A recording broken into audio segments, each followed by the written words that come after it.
ఉమ్మడి నిజామాబాద్ జిల్లాలో మున్సిపల్ ఎన్నికల సందడి నెలకొంది. ఎన్నికల నోటిఫికేషన్తో రాజకీయ పార్టీల కార్యాలయాల్లో నేతల హడావుడి మొదలైంది. నామినేషన్లు వేసేందుకు ఆశావాహులు ఏర్పాట్లు చేసుకుంటున్నారు. జిల్లాల్లో ఒక కార్పొరేషన్తో పాటు 7 మున్సిపాలిటీలకు ఎన్నికలు జరగనున్నాయి. రేపటి నుంచి నామినేషన్ల స్వీకరణ ప్రారంభం కానుంది. ఇక ఉమ్మడి జిల్లాలో మున్సిపల్ ఎన్నికలపై మరింత సమాచారాన్ని రజనీకాంత్ అందిస్తారు. Rajini, over to you.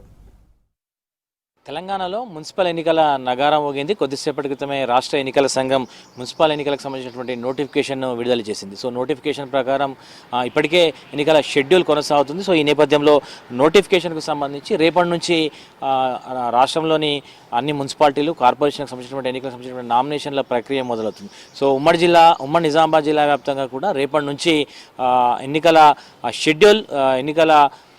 Schedule విడుదలైనటువంటి నేపథ్యంలో, నోటిఫికేషన్ వచ్చినటువంటి నేపథ్యంలో రేపటి నుంచి ఉమ్మడి నిజామాబాద్ జిల్లా వ్యాప్తంగా కూడా మున్సిపల్ ఎన్నికలకు సంబంధించినటువంటి నామినేషన్ల స్వీకరణ మొదలవుతుంది. రేపటి నుంచి బుధవారం, బుధ, గురు, శుక్ర 3 రోజుల పాటు నామినేషన్లని స్వీకరిస్తారు అధికారులు. ఇక ఉమ్మడి నిజామాబాద్ జిల్లాకు సంబంధించి నిజామాబాద్ జిల్లా వ్యాప్తంగా కూడా దాదాపు ఒక కార్పొరేషన్, ఉమ్మడి జిల్లా వ్యాప్తంగా ఒక కార్పొరేషన్, 7 మున్సిపాలిటీలకు సంబంధించినటువంటి ఎన్నికలు జరగనున్నాయి. దీంతో రేపటి నుంచి నామినేషన్ల ప్రక్రియ మొదలు కానుంది. బుధవారం నుంచి శుక్రవారం వరకు నామినేషన్లు స్వీకరిస్తారు. ఈ నెల రేపటి నుంచి 30వ తేదీ వరకు ఈ నామినేషన్ల స్వీకరణ కార్యక్రమం కొనసాగుతుంది.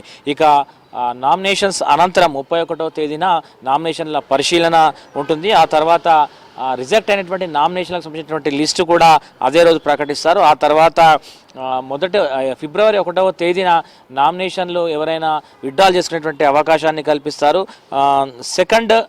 థర్డ్ నాడు 3వ తేదీన పూర్తి స్థాయి, అంటే నామినేషన్ల తిరస్కరణకు గురైనటువంటి నామినేషన్లు, ఆ తర్వాత ఎవరైతే విత్డ్రాల్ చేసుకుంటారో అవన్నీ అయిపోయిన తర్వాత చివరి ఫైనల్ లిస్ట్ని, ఎన్నికల బరిలో ఉన్నటువంటి అభ్యర్థుల నామినేషన్ లిస్ట్ని ఫిబ్రవరి 3వ తేదీన ప్రకటిస్తారు. ఇక ఫిబ్రవరి 11వ తేదీన ఎన్నికలకు సంబంధించినటువంటి పోలింగ్ ప్రక్రియ కొనసాగుతుంది. 13వ తేదీన ఎన్నికల ఫలితాలు వెలువడినాయి. సో దాదాపు ఈ రోజు నుంచి, అంటే ఇప్పుడు ఎన్నికల నోటిఫికేషన్ వచ్చినటువంటి నేపథ్యంలో మరుక్షణమే ఎన్నికల కోడ్ అమల్లో ఉంటుందని రాష్ట్ర ఎన్నికల సంఘం చెప్పింది. సో ప్రస్తుతం ఉమ్మడి నిజామాబాద్ జిల్లా వ్యాప్తంగా కూడా ఎన్నికల కోడ్ అమల్లో ఉంది.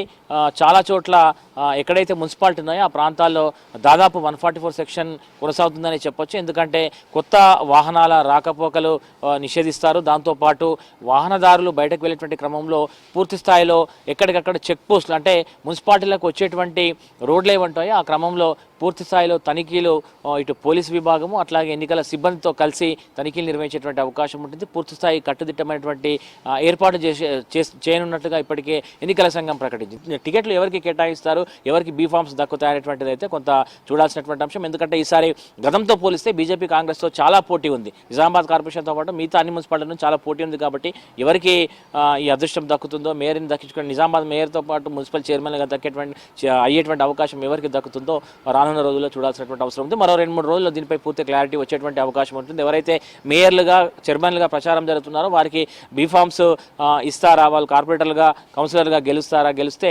మేయర్లు అవుతారా లేదా అనేటువంటిది చూడాల్సింది. సో రేపటి నుంచి అయితే మున్సిపల్ ఎన్నికలకు సంబంధించినటువంటి నామినేషన్ల ప్రక్రియ రేపు ఉదయం నుంచి అయితే ప్రారంభం కానుంది. కెమెరా పర్సన్ రాజేష్తో రజనీకాంత్, V6 న్యూస్, ఉమ్మడి నిజామాబాద్ జిల్లా నుంచి.